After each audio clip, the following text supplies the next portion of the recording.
Good afternoon, sports fans. Happy Tuesday, everybody. It's March 28th. We are almost to the month of April. Spring is in full swing, as well as the NFL offseason since its official opening on March the 15th. We've had quite a few storylines that have come on through, and we've got quite a bit more we're going to probably talk about, but we've got a large one to talk about today, so tune in. You don't want to miss this. It's me, Sam Crow, co-host of the What's Up Bro podcast show, co-owner and CEO of J&J Production Studios. So glad you guys are tuning in. Can't wait to talk about this topic because it's sort of been flying under the radar. It really hasn't taken full page news. I think a lot of it is because there weren't a lot of details as to the specifics of it. And really, it's sort of just kind of been floating out there. So let me paint you this picture. Let's get into it so we can kind of dissect this and give some thoughts on this, and I'll share you guys some thoughts I have for this as well. If you can't tell by the title already, this involves NFL quarterback Lamar Jackson and the Baltimore Ravens, who drafted Jackson a few years back. So in the beginning of the offseason, or just before, prior to that, the conversation was Baltimore wanted to get a long-term deal done with Lamar as their franchise QB. They wanted to lock him down for several years and pay him a higher amount of money. There was rumor coming out that the negotiation wasn't going to be short and wasn't getting off to a good start, so the Ravens ended up placing what's called the non-exclusive franchise tag on Lamar, which any franchise tag is a guaranteed one-year contract. In case anybody not familiar with that, if you're a huge sports nut like me, you do know that, but for those listening, if you're not positive what that means, that just means that, excuse me, it's a one-year offer that Lamar can sign himself if he chooses to, which generally players do, with the understanding that it just buys them a little more time to negotiate a long-term deal, but it keeps him under contract, with the organization. A lot of teams have done this in the past, exclusive, non-exclusive tags, and so forth. The reason why it's relevant and such a huge deal is that a non-exclusive franchise tag means that Baltimore essentially is letting other NFL franchises know that they have the opportunity, if they so choose, that while the Ravens are trying to negotiate with Lamar, other teams can negotiate with Lamar Jackson as well. And this kind of raised story, and this is kind of where the story took off, because a lot of people were saying, especially Ravens fans, and I totally understand, why are we giving him such leeway? Why are we putting him on a leash for that? Because this is just inviting potential trouble where, another team could come in, offer more money, and so forth. So this is kind of where the drama really kind of picked up. Now, it's also worth mentioning, and again, a lot of people might not know this either, it's a very not too common case. I don't want to say rare, but there are cases it does happen. Lamar Jackson has self-representation, which means he represents himself. He acts as his own agent. He does not have an official agent from a football agency. He negotiates the deals himself. So any team that wants to talk, whether it's Baltimore or another team, they have to talk to Lamar. He handles his own negotiation. A few players have done that over the course of the last several years. It's not terribly uncommon. It just doesn't happen super frequently. But what makes this interesting is it can be a little more difficult sometimes to deal with a player directly because you're dealing with the person themselves that you're trying to acquire for your team or trying to get their services. Now, once Lamar signed the non-exclusive franchise tag, which he did, that did guarantee him a one-year deal. However, as I aforementioned just moments ago, the whole point and preface of it is to negotiate a long-term deal to buy more time, to keep him with the franchise, but yet it still doesn't accomplish the ultimate goal. Now, as of recently, in talks as reports were coming out about these talks, things weren't going well. And as of today, as we're talking, as far as reports are indicating, there's been no leeway as far as Lamar and the Ravens. Like, they are totally on polar opposites as far as the agreement of years on tacked on, compensation, bonuses, etc. And then as of the other day, which I saw it begin to circulate, and it was discussed, Lamar Jackson tweeted out on his Twitter account that he has formally requested to be traded by the Baltimore Ravens.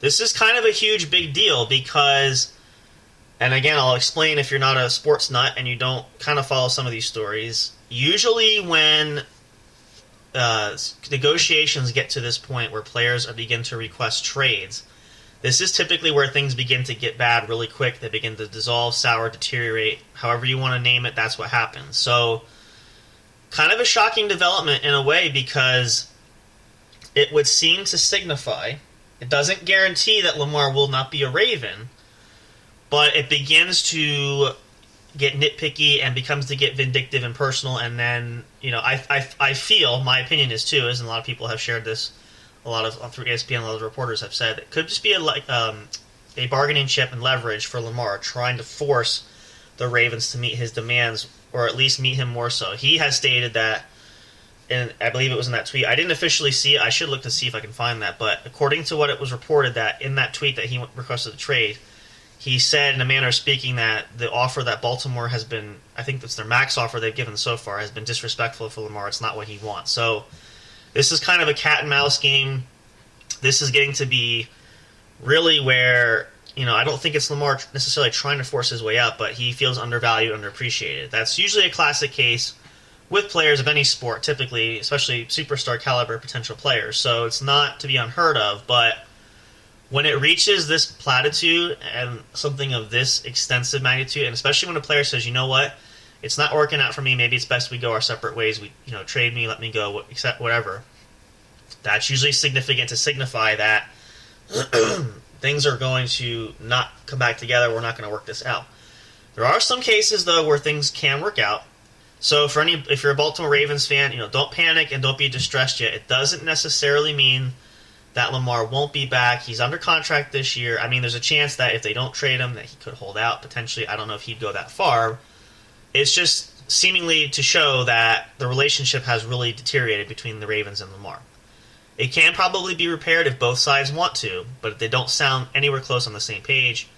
And the longer that festers, the worse things can get. So it stands to reason that Lamar could be looking for a new team. Now, the other interesting part of this news that just came out, I saw this, I was reading this late last night, and it seemed to be confirmed again this morning, that there were some teams that were potentially going to be interested in targeting Lamar. I know the Washington Commanders were mentioned. They have stated they're not interested. The New York Jets were thrown out there as a backup, but they feel confident they'll still get the Aaron Rodgers deal done, which, no timeline for that. Just a side note for you guys that have heard that story. It's still likely Aaron Rodgers will be a Jet this year. It's just a matter of still Green Bay and the Jets trying to figure out the right compensation and coming to terms on a deal that they can both sides can agree to. So that's still in the works. But New York has set on their hearts on Aaron Rodgers. Not interested in Lamar at all, even as a backup option if Aaron Rodgers should, for whatever reason, not pan out. As of today, though, this is a quote coming out especially from, little sinuses too. It's springtime weather, and everybody has it. It's changing the weather, it's the season. So, as of today, Colts general manager Chris Ballard has said the Indianapolis Colts are doing their due diligence to look at all player options, especially at the quarterback position. They would be interested in making a move for Lamar. Now, I did see some reports, I don't know how official it is, saying that there hasn't been an offer submitted by the Colts to Lamar. That's still relatively early, so it may or may not be entirely true, but judging from all those reports anyway, it does show that Indianapolis does seem interested. It would solve their quarterback issue, which they have not been able to do since Andrew Luck retired, and it would definitely give them a potential player, and it could make them a playoff team, for sure, because the Colts do have some pieces. They made some moves here in the offseason so far. So we'll have to follow that and see. But I think the meat and potatoes of this whole entire saga is looking at whether or not Baltimore is going to yield and meet Lamar. Not so much even in the middle, but at least they can find some sort of happy agreement, which they have not been able to do. And this has been going on now for quite a while. So how will this saga end? And the Ravens can easily tell Lamar, we're not going to trade you. He might say, well, then I'll sit out for the year. It's kind of petty, but players do that. And it's happened in the past. You saw it a couple of years ago with Le'Veon Bell and the Pittsburgh Steelers. He forewent his entire season just to get traded, which Pittsburgh, I mean, true to their word, and I give the Steelers credit, they did not yield and ended up keeping Le'Veon Bell suspended. He was suspended for the season, lost his entire salary, which is, I think, $14 million for the year. He ended up going to the Jets then, but still, the preface of it's not entirely unimaginable that Lamar could do that. Now, that just depends on him and whether or not he's going to dig his heels in the sand and really push for the offer that he truly wants. That's what has yet to be seen and what we have to watch for. Now, the other thing, too, is could there be other clubs interested? And there may be. There just might not be. They might be hidden under the rocks and not have been reported or shown any interest publicly that people are made aware of. I would say, and if I'm a general manager for a team, as well as any of you guys would know, too, you always have to do your homework. So at the very least, you kick the tires like you go car shopping. You kick the tires, you look at it, you test drive it, you kind of see all these ins and outs. The biggest thing is going to be the compensation, because again, and not only that, also salary cap situation, because a lot of teams might have the draft capital or the players that, say, Baltimore might want in exchange for Lamar, but they don't have the cap space, and you have to make sure. We saw that like with Tampa Bay and other teams that were really trying to purge and get under the cap and create cap space. Even the New York Jets are trying to figure that out because completing the Aaron Rodgers deal, they have to assume his salary on their books. So they still have to kind of wiggle around and make some moves and probably extend some more contracts or renegotiate and rework some contracts, or rather, that's the word I'm looking for, to get under the salary cap to be able to handle Aaron Rodgers' salary. So all these things are real. So you might have a team that's interested, but it has to be all the right pieces in all the right places. And again, biggest thing is it's more on Baltimore. Are they even going to consider parting with Lamar? Usually that standoff is pending upon how much of a pushback Lamar does. So we'll have to wait and see. But definitely interesting, and it's definitely worth noting too, because this is where these type of fights could last for quite a while. It may be done soon, maybe not. I don't see. And again, there's so many. We don't know what goes on behind closed doors. We read reports and we hear things from people close to sources and are close to the player or close to the organization. But we don't know exactly what's going on behind closed doors. We don't know the conversation. I'll just use this as an example because I think this was a very poignant one. I had some thoughts on this, which we didn't talk about. This was several years back. Now, a couple years back, actually. So the big storyline in the offseason was, and if you guys didn't follow this, you'll know, at the end of the 2019 season, coming into 2020, obviously COVID was beginning and all that sort of thing. We didn't know if we were going to have a football season, but the highlight story was Tom Brady's contract was expiring with the New England Patriots. Now, it's worth noting that this was different than any other offseason, because usually in the offseason, it comes into Tom's last year of a contract. The Patriots, they usually got a deal done, would not allow him to play out his final year. That year was different, and I remember that, and still a crazy wild offseason. But there was rumors flying and speculation. Would Tom come back? He's going to come back. Oh, they just have to work out a deal. No, he's gone. And so many former players and analysts kind of split down the middle, half saying, no, he's definitely gone, and half saying, no, he'll be back. I was one of those saying he'd be back just based upon the loyalty that Tom had for New England for all those years. As it turned out, Tom left and went in free agency and signed with Tampa Bay, as we know as the story goes, and won a Super Bowl there, etc.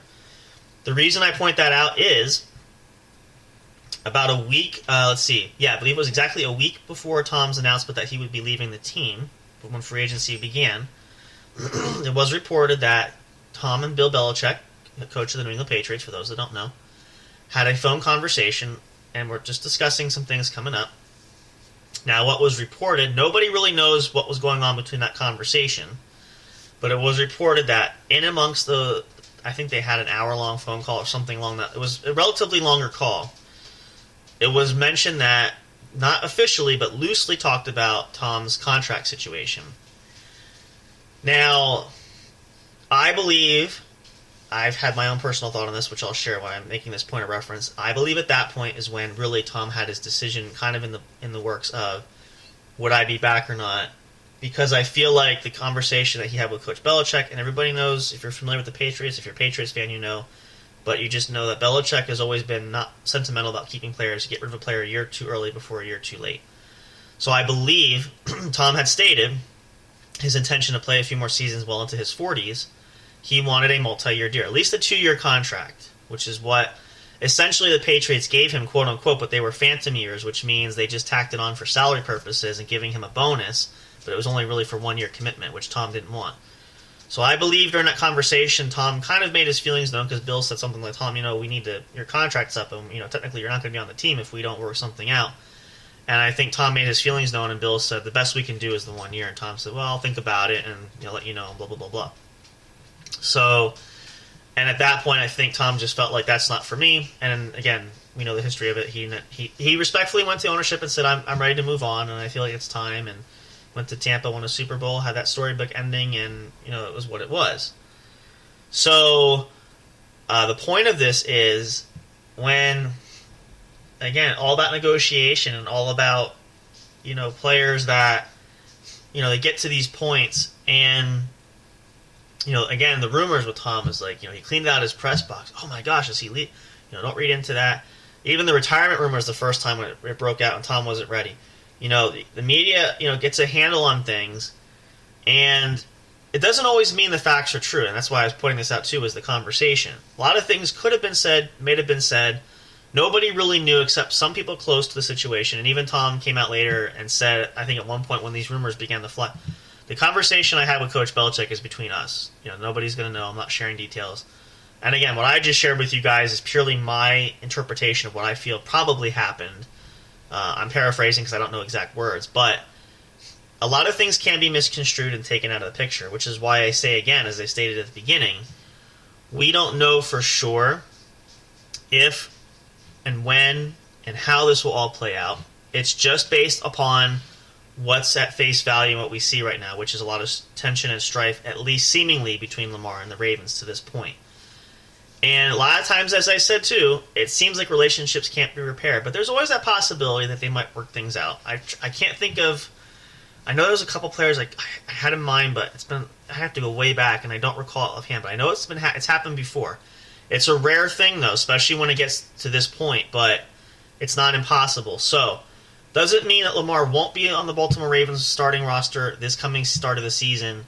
It just means it's worth bearing to watch. So we'll keep track of this because this could be huge for a couple of reasons. Mainly, whatever franchise that if a deal does work out or that Lamar is traded, that could be a saving grace for, say, Indianapolis if they get them. That could answer their quarterback situation. Even though they did sign Gardner Minshew, that could be an option where they're set for a while. And then it speaks volumes as to the Baltimore Ravens because Lamar has been carrying that load in that offense for the last few years. So now what do you do? Because now you're basically starting from scratch at the quarterback position, and not a lot of options in free agency. And I'm not sure where Baltimore stands even in the draft. I don't believe they draft super high.